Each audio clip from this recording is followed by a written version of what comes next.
Assalamualaikum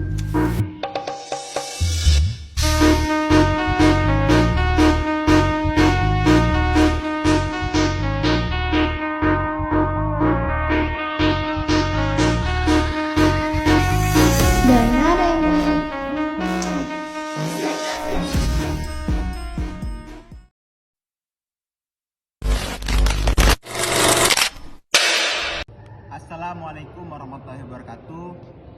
Perkenalkan, kami dari kelompok 6 ingin mempraktikkan tentang akad nikah untuk memenuhi tugas fikih munakahat.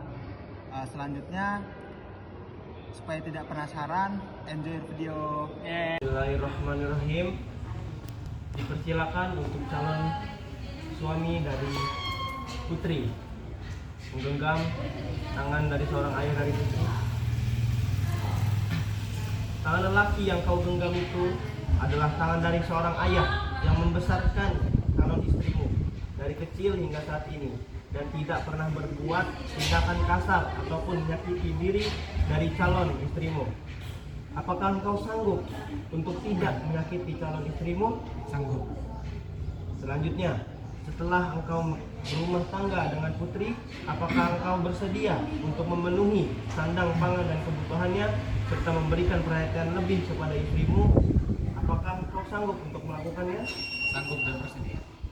Selanjutnya, saya kembalikan kepada ayahanda dari calon istri dari mempelai pria. Baiklah. Dengan ini saya nikahkan dan kawinkan anak saya yang bernama Putri binti Samsul dengan engkau Akmal bin Jauhari dengan mas kawin 100 gram emas. Saya terima nikahnya dan kawinnya Putri binti Samsul dengan mas kawin 100 gram emas dan seperangkat alat sholat dibayar tunai. Gimana para hadirin? Sah? Sah. Alhamdulillahirabbil alamin, hamdan syakirin, hamdan na'imin, hamdan yuwaffina mukafiru mazidah. Ya rabbana lakal hamdu kama yanbaghi li jalali wajhika wa li ghadabika. Alhamdulillahirabbil alamin. Baik, Assalamualaikum warahmatullahi wabarakatuh. Saya dari kelompok 6 di sini akan menjelaskan terkait akad nikah, mulai dari pengertian, rukun, dan lain sebagainya. Pertama-tama, yang paling utama adalah pengertian dari akad nikah. Jadi apa sih akad nikah itu? Nah, akad nikah adalah inti dari proses pernikahan dalam Islam, yakni ijab dan qabul. Apa arti ijab? Ijab adalah penyerahan dan qabul adalah penerimaan yang mengikat secara sah dan syar'i antara mempelai laki-laki dan wali dari mempelai perempuan.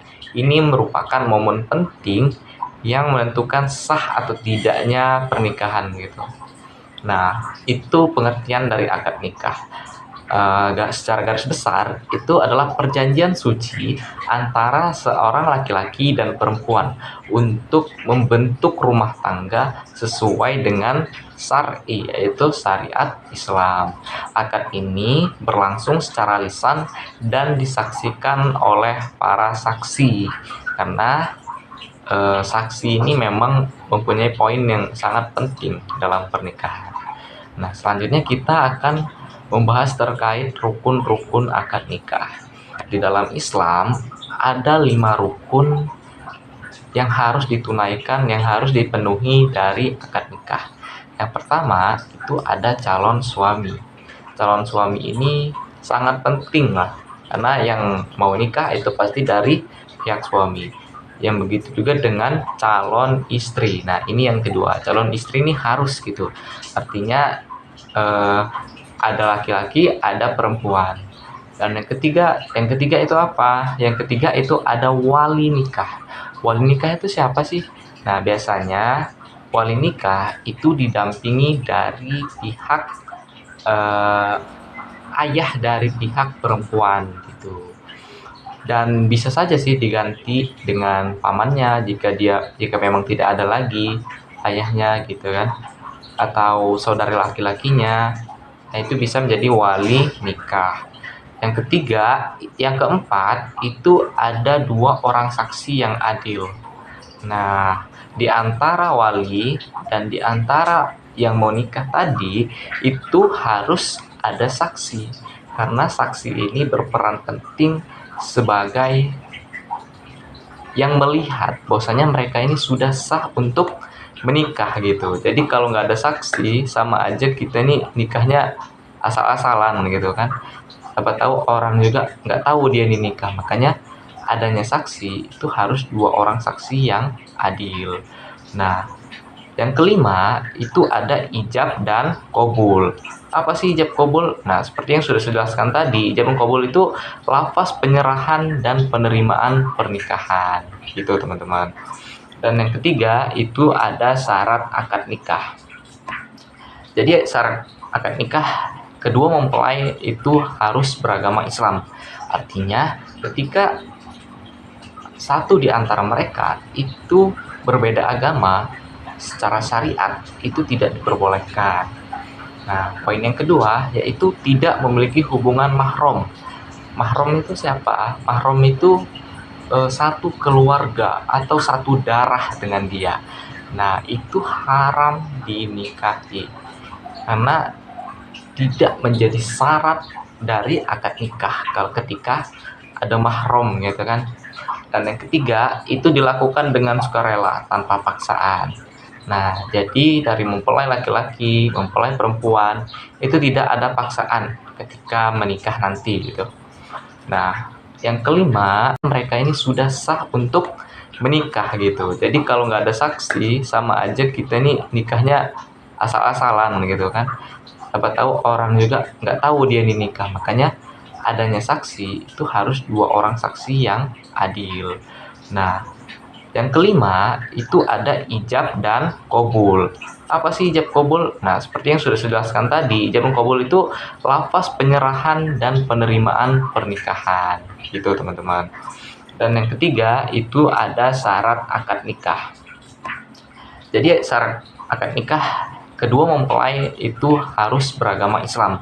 Artinya ketika satu di antara mereka itu berbeda agama, secara syariat itu tidak diperbolehkan. Nah, poin yang kedua yaitu tidak memiliki hubungan mahram. Mahram itu siapa? Mahram itu satu keluarga atau satu darah dengan dia. Nah, itu haram dinikahi karena tidak menjadi syarat dari akad nikah kalau ketika ada mahram gitu kan. Dan yang ketiga itu dilakukan dengan sukarela tanpa paksaan. Nah, jadi dari mempelai laki-laki, mempelai perempuan itu tidak ada paksaan ketika menikah nanti gitu. Nah, yang kelima, yang keempat itu harus disetujui oleh wali sah pihak perempuan. Nah, ini sangat penting. Disetujui harus punya persetujuan dari wali sah pihak perempuan, karena ketika tidak ada persetujuan itu sama saja syaratnya tidak sah gitu. Nah, jadi perlu adanya disetujui oleh wali sah pihak perempuan. Dan yang kelima itu dihadiri oleh minimal 2 saksi yang adil, yang laki-laki yang adil. Nah, seperti yang sudah saya sampaikan di rukun tadi, harus 2 orang minimal saksinya gitu, supaya menjadi syarat sah akad nikah. Nah, jadi ijab, saya sedikit mengulas terkait ijab dan qabul. Ijab itu adalah ucapan dari wali wakilnya yang menyerahkan calon pengantin perempuan, dan qabul adalah ucapan dari calon suami yang menyatakan menerima pernikahan itu. Nah, kayaknya kita udah nggak asing lagi lah tentang wali yang ngomong saya nikahkan anak engkau dengan anak saya, bla bla bla bla, dan mas kawin bla bla bla bla dibayar tunai. Nah, itu dari wali. Sedangkan calon suami, saya terima nikahnya bla bla bla bla dengan mas kawin tersebut dibayar tunai. Nah, itu pengertian dari ijab dan qabul. Adapun tujuan akad nikah itu menghalalkan hubungan antara pria dan wanita. Artinya ketika sudah halal tidak ada lagi yang bisa mengganggu. Dalam artian kita sudah sah. Jadi walaupun kita sudah sekamar, sudah serumah, itu sudah nggak apa-apa gitu, karena itu sudah sah menurut syariat Islam. Yang kedua, menjaga kehormatan dan keturunan. Yang ketiga, membentuk keluarga yang sakinah, mawaddah, dan warohmah. Nah, ini merupakan hal yang penting, yaitu mewujudkan atau membentuk keluarga yang sakinah, mawaddah, dan warohmah. Jadi mungkin itu pengertian maupun syarat, tujuan, dan lain-lain dari pengertian dari akad nikah. Saya ucapkan terima kasih. Mudah-mudahan teman-teman bisa dipahami dan mudah-mudahan teman-teman bisa memberikan inspirasi baru atau ilmu yang baru dalam pengertian atau apa yang dimaksud dengan akad nikah. Mungkin itu saja yang bisa saya sampaikan. Saya ucapkan terima kasih. Wassalamualaikum warahmatullahi wabarakatuh. Waalaikumsalam.